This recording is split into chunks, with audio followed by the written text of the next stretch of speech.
અંકલેશ્વર ગ્રામ્ય પોલીસ મથકે નોંધાયેલી ફરિયાદ મુજબ ઉત્તર પ્રદેશના દેવરિયા જિલ્લાના બભની ગામના વેદપ્રકાશ લાલ બહાદુર પાસવાનની પુત્રી ઉજાલાબહેન પાસવાનના લગ્ન 7 મે 2026ના રોજ અંકલેશ્વરના દદાલ ગામની હરિકૃષ્ણ રેસિડેન્સીમાં રહેતા અજીતકુમાર અવધેશકુમાર પાસવાન સાથે થયા હતા.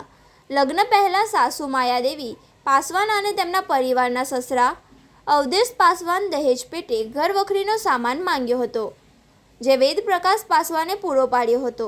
જોકે લગ્ન બાદ પણ પતિ, સાસુ, સસરા, જેઠ સુજીત પાસવાન, જેઠાણી જુહી પાસવાને એ પરિણીતા પાસેથી સોનાના ઘરેણા પરત આપવા અને મકાનના 5 લાખ રૂપિયાના હપ્તા ભરવા માટે દબાણ કર્યું હતું. તેમને સૂવા માટે અલગ રૂમ પણ આપવામાં આવ્યો ન હતો અને દહેજમાં વારંવાર ઝઘડા કરી મહેના તાણા મારવામાં આવતા હતા.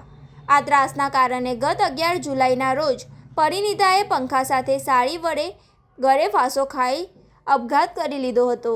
પરિણીતાના પિતાની ફરિયાદના આધારે અંકલેશ્વર તાલુકા પોલીસે સાસરિયાઓ વિરુદ્ધ દુષ્પ્રેરણા અને દહેજની માંગણીનો ગુનો નોંધી 5 આરોપીઓની ધરપકડ કરી છે.